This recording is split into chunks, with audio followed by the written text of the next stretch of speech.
Assalamualaikum warahmatullahi wabarakatuh. Anak-anakku sekalian yang hebat dan luar biasa, gimana kabarnya hari ini? Semoga kalian dalam keadaan sehat walafiat. Hari ini kita bertemu kembali dalam pelajaran pendidikan agama Islam dengan tema akikah dan kurban menumbuhkan kepedulian umat Islam.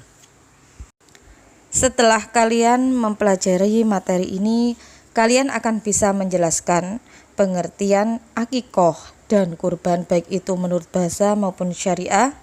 Yang kedua, kalian bisa menjelaskan dan menyebutkan ketentuan hewan akikoh.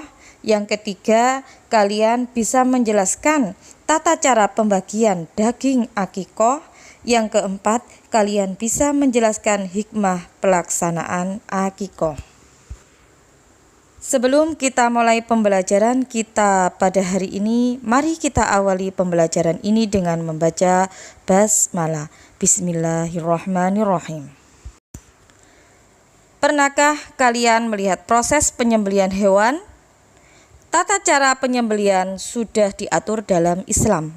Ada penyembelihan untuk tujuan konsumsi dan ada penyembelihan untuk tujuan ibadah. Penyembelihan untuk tujuan konsumsi berbeda syarat dan ketentuan dengan penyembelihan untuk tujuan ibadah. Akikoh dan kurban adalah dua penyembelihan untuk tujuan ibadah. Akikoh dilaksanakan berkenaan dengan kelahiran seorang anak, kurban dilakukan berkenaan dengan hari raya Idul Adha. Tahukah kalian apa pengertian akikoh?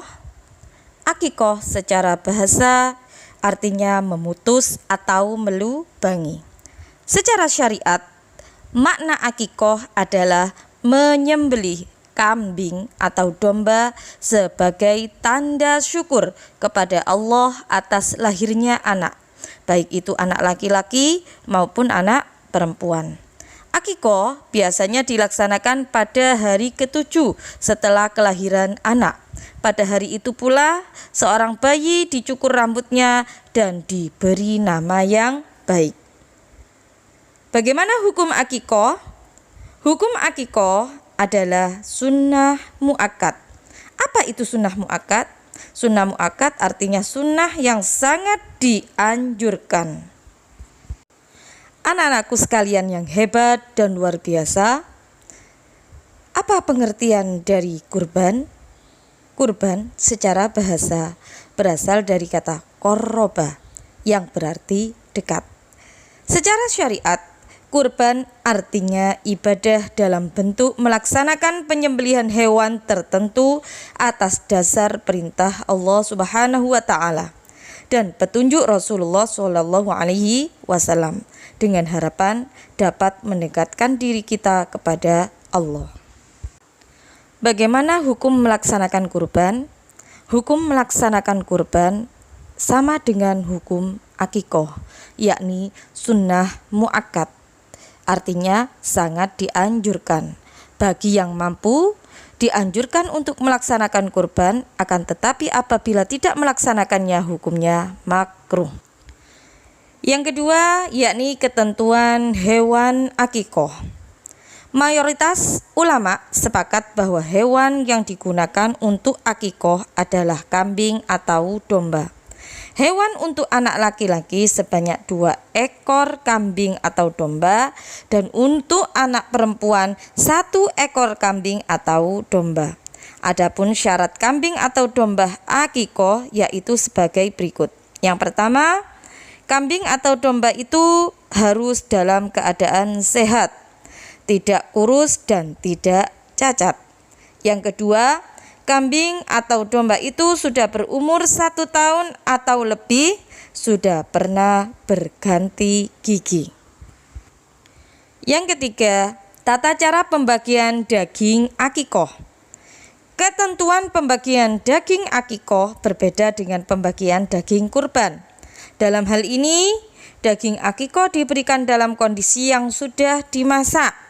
Orang tua anak boleh memakannya, menghadiahkan sebagian dagingnya kepada sahabat-sahabatnya, dan menyedekahkan sebagian lagi kepada kaum muslimin. Boleh juga mengundang kerabat dan tetangga untuk menyantapnya, serta boleh juga disediakan semuanya.